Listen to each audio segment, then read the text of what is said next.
Alhamdulillah, alhamdulillahilladzi an'amana bi ni'matil imani wal islami wal ihsan. Wa faradallahu ta'ala alaina bis salati waz zakati wal hajji was siyam. Ashhadu an la ilaha illallahul malikul haqqul mubin wa ashhadu anna Muhammadan abduhu wa rasuluh Shadiqul wa'dil amin. Allahumma fasalli wa sallim wa barik ala hadan nabiyyil karim war rasulil adim wa sallima tasliman katsira ala sayyidil mursalin sayyidina Muhammadin wa ala alihi wa ashabihi wa man tabi'ahum bi ihsanin ila yaumiddin. Ma'asyiral muslimin rahimakumullah. Usikum wa nafsi bitaqwallah faqad fadal muttaqun. Ittaqullah, ittaqullah, ittaqullaha haqqa tuqatih wa la tamutunna illa wa antum muslimun. Wa'lamu anna hadhihi dunya faniyah wal akhiratul baqiyah.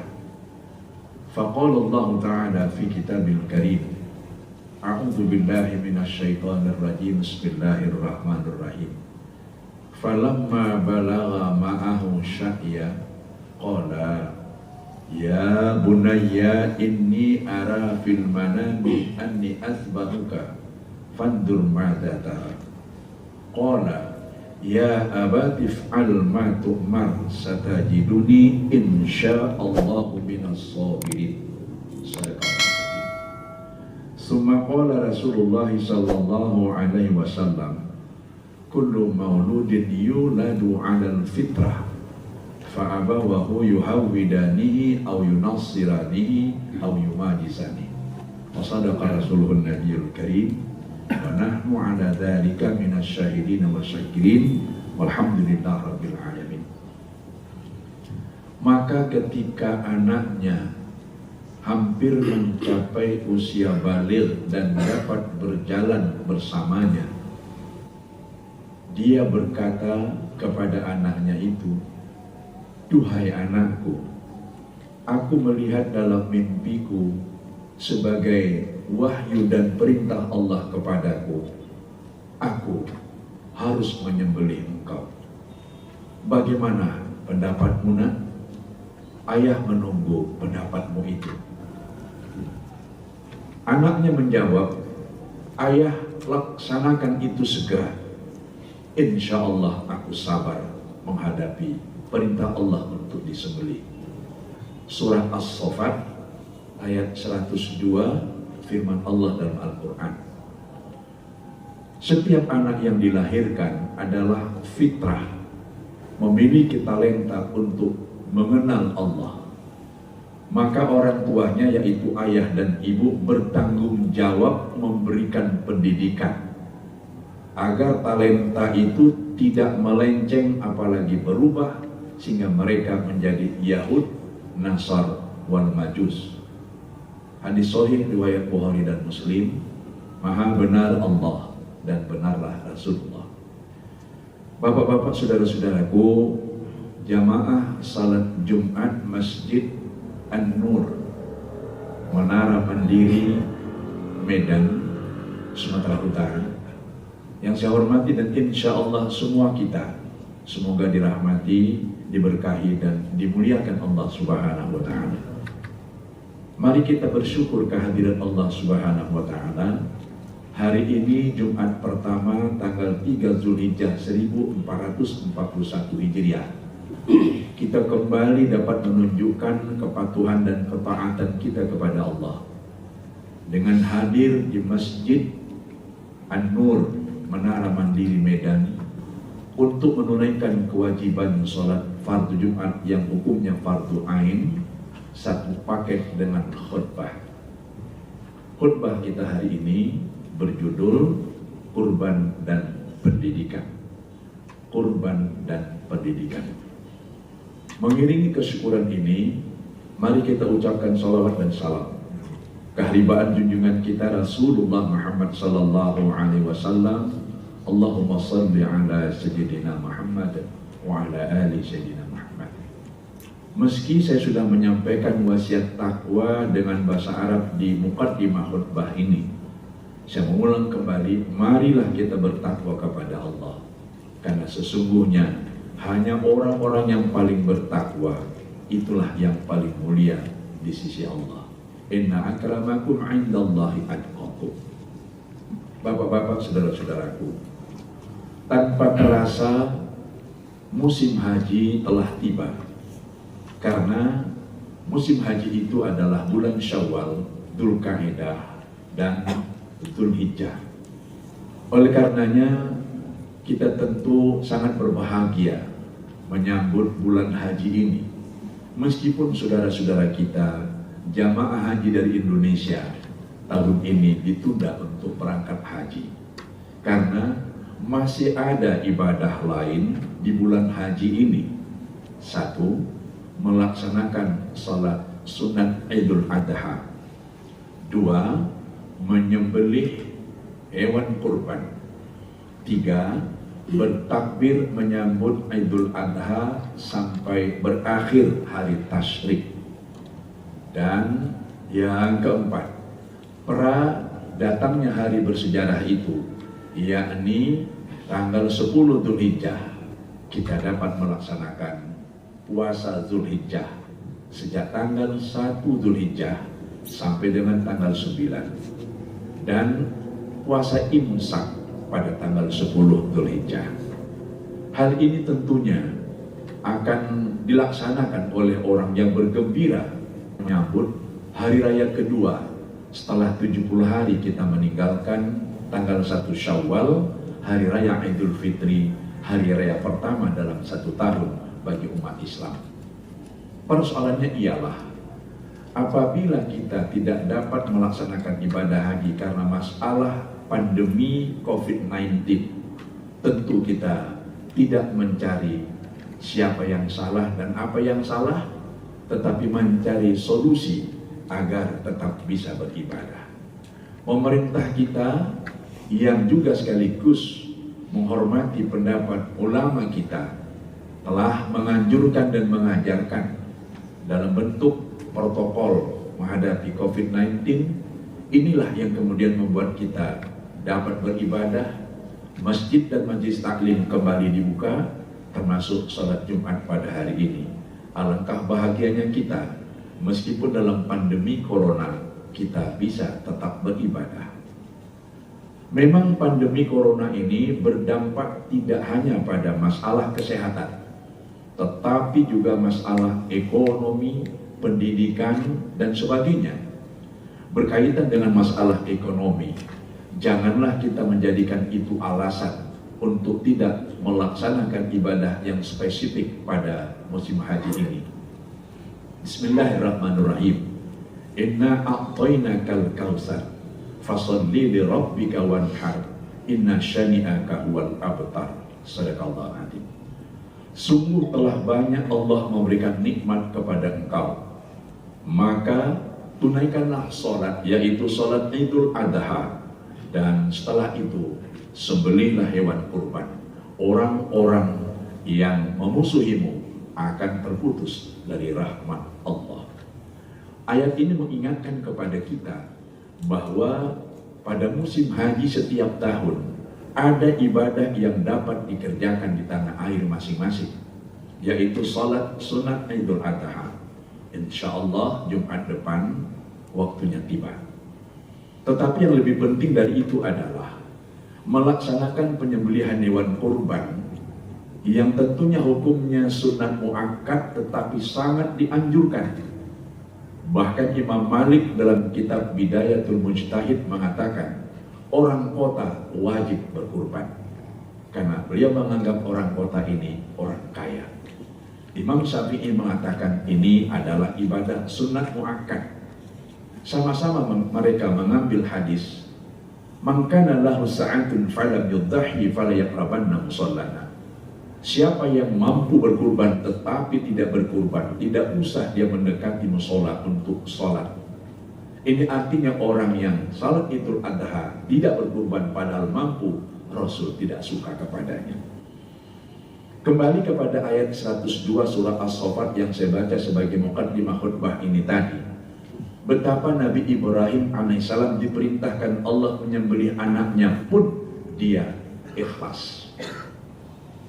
Yang lebih dahsyat lagi adalah ketika Ibrahim alaihissalam sebagai ayah memberikan hak ajazi untuk memilih apakah setuju atau tidak, fandur madatar, maka anak yang berusia baligh itu tegas menjawab, ya abati if'al ma tu'mar satajiduni insyaallah minas sabirin.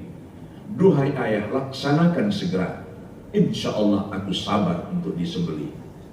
Pertanyaannya ialah, siapa yang mendidik Ismail? Apa metode dan materi pendidikannya? Dan di mana dia sekolah? Menjadi anak yang begitu taat kepada Allah dan Rasul, batang lehernya pun dia serahkan untuk disembelih. Inilah yang menjadi pemikiran kami para tokoh-tokoh pendidikan. Bagaimana mendidik anak-anak kita? Rupanya ada 3 hal penting. Pertama, pendidikan itu hendaklah dilakukan dimulai dari rumah dan terutama oleh orang tua, terutama ibu. Bukankah Siti Hajar pindah ke Mekah dan di sana melahirkan Ismail? Lalu suaminya Nabi Ibrahim alaihissalam berdakwah ke Mesir. Berarti mereka tinggal di situ. Meskipun tinggal di tempat yang tandus, hanya bersama ibu. Kalau ibu sangat-sangat serius mendidik anak, insya Allah berhasil. Maka sepulang mendengarkan khutbah ini, mari kita berikan kepercayaan dan dukungan kepada istri untuk mendidik anak-anak kita. Karena sesungguhnya guru pertama adalah orang tua, terutama ibu, dan guru yang mendidik Ismail adalah emaknya Siti Hajar. Yang kedua, ketika Siti Hajar mencari rezeki dengan berlari-lari dari Safa ke Marwah, ternyata air terdapat di sekitar Ka'bah, dan saat itu kaki Ismail menggelinjang menunjang pasir. Ini artinya Siti Hajar memberikan kepada anaknya kesempatan untuk dekat dengan Baitullah, tetapi dia mencari rezeki.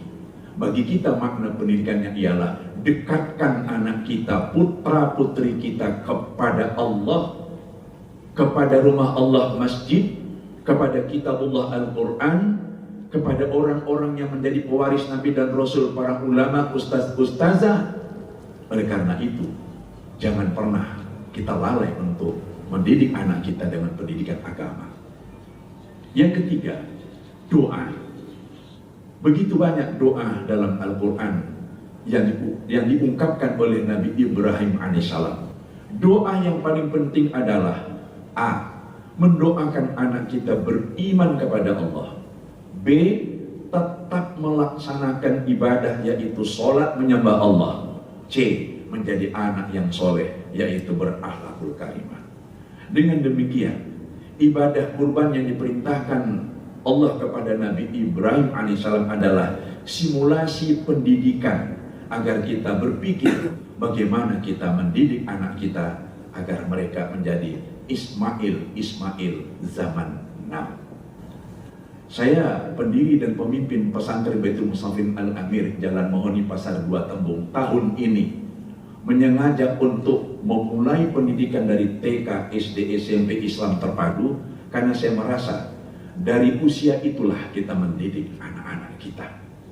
Kita perlu ibu kedua untuk mendidik anak, bukan istri kedua, yaitu sekolah yang memberikan pendidikan agama multi tetapi multi tetapi penuh dengan visi dan misi.